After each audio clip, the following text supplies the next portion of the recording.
All right, let's talk about second-degree heart block. Heart block means that there's a block of conduction somewhere in the heart.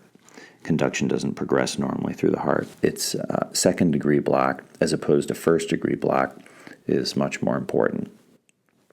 So there are basically two main types of second-degree heart block. There's Mobitz I block, which is also known as Wenckebach. The nomenclature is pretty confusing.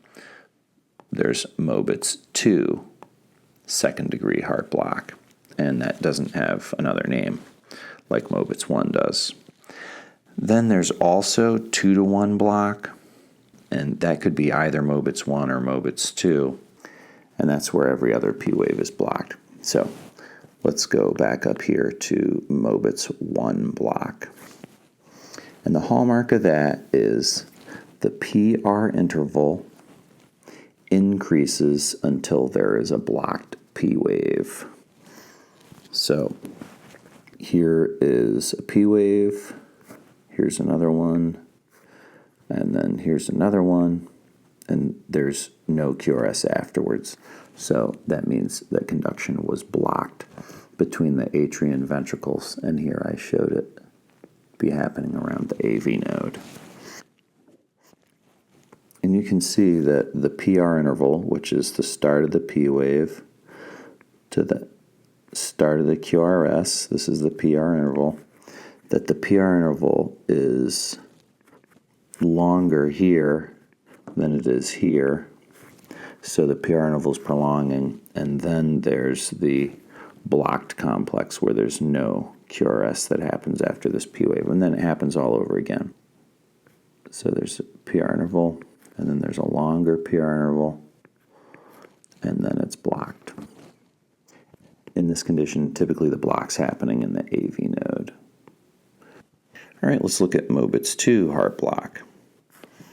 And the hallmark of that is the PR interval does not change, and then that leads up to a blocked P wave. So the P waves are happening la-di-da. There's no change in the PR interval. These intervals are the same. And then there's a P wave and nothing.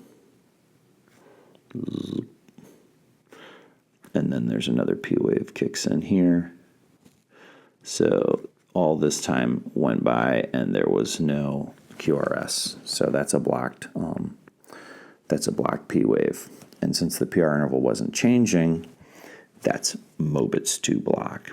And it's a little surprising, but Mobitz II is a lot worse than Mobitz I.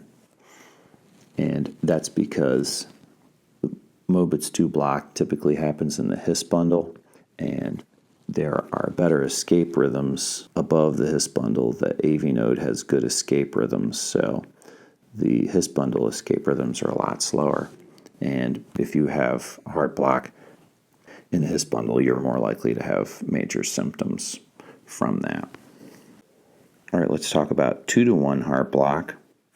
2-to-1 block, there's 2 P waves for every QRS.